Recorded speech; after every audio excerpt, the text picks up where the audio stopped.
Ассалаумағалейкум ағайындар, бау-бақша сүйер қауым. Бақшаңыздағы, аулаңыздағы жеміс ағаштарының жемістері, көкөністердің өнімдері аз, топырақтың құнарлығы төмен болып жүрме. Дүкендерден, базарлардан қымбат әрі химиялық тыңайтқыштарға ақша шығындауды тоқтатыңыз. Табиғаттың өзі бізге ең мықты, ең жақсы тегін қоректі беріп қойған. Бүгінгі видеомызда кез келген бағбанның, кез келген адамның қолынан келетін ешқандай химиясыз табиғи компост, яғни алтын компост деп айтсақ та болады, осы компостты жасаудың өзім білген құпияларымен бөлісетін боламын. Видеоның соңына дейін қараңыздар. Одан алдын сіздер Жомарт KZ каналына тіркеліп, лайк басып, сұрақтарыңыз, пікірлеріңіз болса комментарияға жазып, қолдау білдіріп отырыңыздар ағайындар. Міне ағайын, ең басты сәтке де жеттік. Дайын болған алтын қоспамызды жеміс ағашымыздың түбіне, тамырына тікелей құямыз. Шыны керек, өз тәжірибемнен байқағаным, бақшаға небір қымбат брендті деген химиялық тыңайтқыштарды қымбат бағасына сатып алып, қанша сепсеңіз де дәл осы табиғи компосттың берген нәтижесін бере алмайды. Химия уақытша ғана әсер береді, бірақ ол да әсер бермейді емес, береді, бірақ ол уақытша болады. Ал мына ашытылған органика, яғни мына компост талдың нағыз іздеп тұрған өзінің азығы.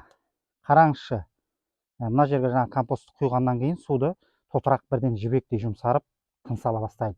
Ішіндегі ашытқы және күлдің арқасында ағаштың тамыры осы қоректі бірден сорып алады.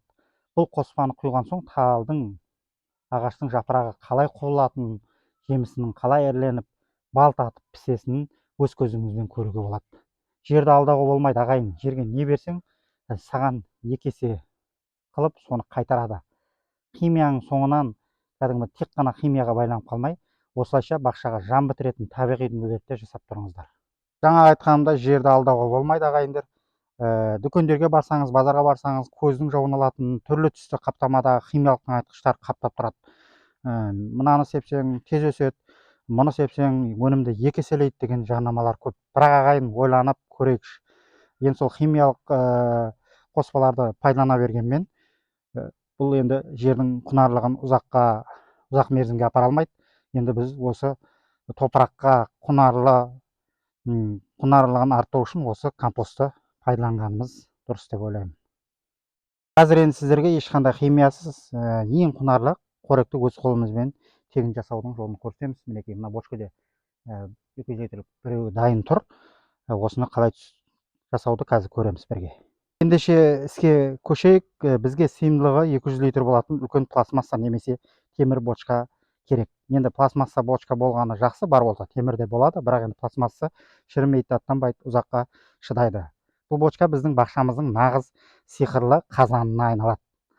Оның ішінде біз табиғаттың ең күшті элементтерін үйлестіріп саламыз. Әрбір қоспаның атқаратын өз рөлі бар. Соны нақты дұрыс білуіміз керек. Ең бірінші мына бочканың ішіне жартыдан көбірек қылып су құйып аламыз. Кәдімгі ішіне салған қи барлық зат ішіне бататындай қылып су құямыз. Керек болса артынан тағы да құйсақ болады. Одан кейін бізге мінекей малдың қиы, көң, басқа да малдардың қилары болса болады, қойжандық деген сияқты. Бұл қи компосттың негізгі базасы. Көңнің құрамында өсімдіктің бой көтеруіне, жапырақ жайып, мықты бұтақ салуына қажетті ең басты элемент азот, фосфор, калий деген сияқты микро-макро элементтердің өте бар, көп мынада. Одан кейін келесі тауықтың саңғырағы. Міне бұл нағыз көзір, ең пайдалысы осы.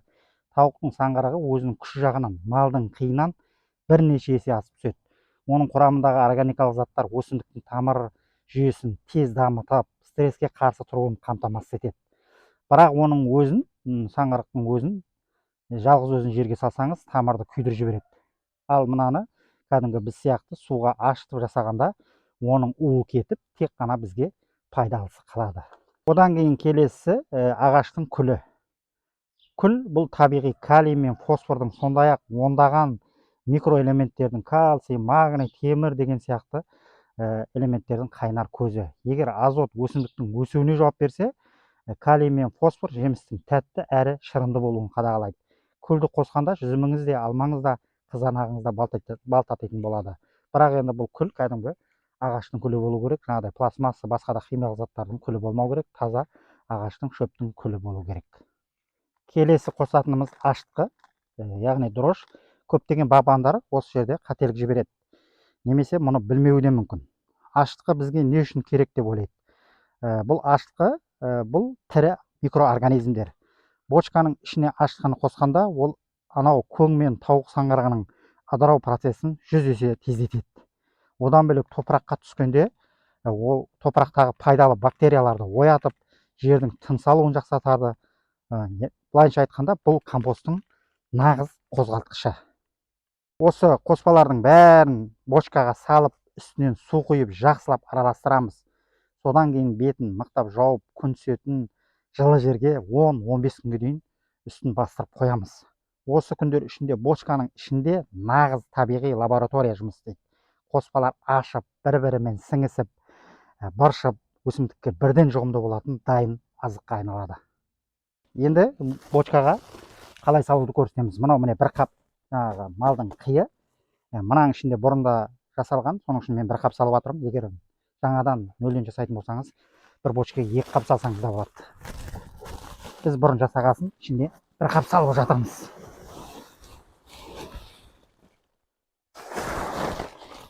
Мінекей, бір қап малдың қиын салдық. Оны жақсылап суға араластырып батырып жібереміз. Мінекей, өте керемет. Әбден жақсылап араластырамыз.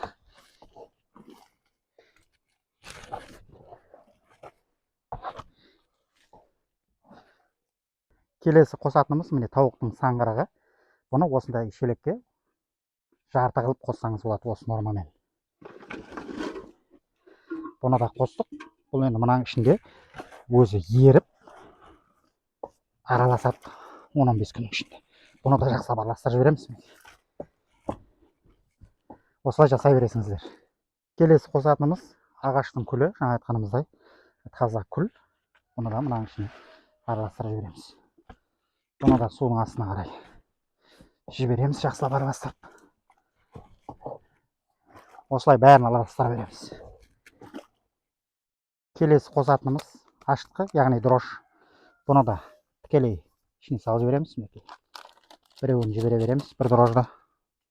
Бұны да арасына жібереміз. Бұл ең маңызды көзір, яғни осы неге ең қажеттісі осы ашытқы. Бұны да жақсылап араластырамыз. Мінекей, барлығын араластырып болдық. Барлық қосатындарын қостық. Енді үстін жақсылап бекітеміз. Мінекей, сөйтіп 10-15 күн қоямыз. 10-15 күннің ішіндегі барлық қоспалар араласып, бағана айтқанымыздай, ішінде лабораториялық процесс жүріп, быршып, бәрі араласып, өсімдікке өте қажетті компостқа төгінге айналады. Енді бұны 10-15 күннен кейін дайын болғаннан кейін, бұны енді тікелей алып, жеміс ағаштарына қолдана беруге болмайды. Оның өзінде кәдімгі құятын нормалары бар. Оны енді келесі видеоларымызда көрсететін боламыз дайын болғаннан кейін. Құрметті бағбандар, енді мінекей 2 бочкамызды дайындап қойдық компостымызды. Енді осы жерде ойланып көрейікші бағбандар. Егер сіз өміріңізде осы компост жасауды әдетке айналдырсаңыз, сіз тек қана тегін тыңайтқыш алып қоймайсыз. Сіз өзіңіздің шаңырағыңызда, өз аулаңызда тамаша экологиялық таза циклдық жүйені орнатасыңыз. Бұл бір жағынан жаңа қоқыстарды пайдаланып жатсыз, бір жағынан кәдімгі жеміс ағаштарыңызға өте пайдалы, табиғи, ешқандай химиясыз тыңайтқыш жұғымды азық, былайша айтқанда. Бұған енді басқа да ас үйіңізден шыққан картоптың, сәбіздің қабықтары, тамақ қалдықтары, бақшаңызда күзде солып қалған жапырақтар, бұтақтары, кішкентай жіңішке қу бұтақтар болса да болады. Бұлардың бәрі былай қарасаң қоқысқа кетеді. Солардың бәрінде бұларға араластырып жібере беруге болады. Біз енді сол қоқыс деп жүрген заттың бәрін жинап алып, осыған салып, осыны нені табиғи тыңайтқышты жасаймыз. Ол ертең сіздің үстеліңізде тәтті қызанақ бола ма, алма бола ма, ең ірі тәтті жүзім болып сізге қайта оралады. Мінекей, осылай өзіңіздің жеміс ағаштарыңызға, көкөністеріңізге өте пайдалы, өте жұғымды компостты осылай дайындасаңыз болады. Енді сіздер бұдан да компост дайындаудың бұдан да басқа әдістерін білетін шығарсыңыздар мүмкін. Бұдан да жақсы, бұдан да әдемі дайындайтын әдістерін білсеңіздер, тәжірибелеріңізбен бөлісе отырыңыздар, комментарияға жазып, пікірлеріңізді, сұрақтарыңызды қойып отырыңыздар, каналға қолдау білдіріп отырыңыздар ағайындар. Келесі видеоларда кездескенше аман сау болыңыздар. Пікірлеріңізді күтіп қаламыз. мінекей мынау компост дайындаған компостпен азықтандырып жатырмын қазір 10 күннен қойып мінекей нәтижесі осындай. Көріп тұрғаныңыздай алмалар өте жақсы. Өріктеріміз өте керемет жеміс беріп тұр. Шабдалылар өте жақсы жеміс беріп жатыр. Қызыл шабдалы әдемі жеміс беріп тұр. Алмұрттар өте керемет жеміс беріп тұр. Сырғып тұр былай қарағанда. Осылай бақшаңызда осындай алтын компостпен азықтандырсаңыз, нәтижесі керемет болады. Каналға тіркеліп, лайк басып, қолдау білдіріп отырыңыздар ағайындар. Аман сау болыңыздар.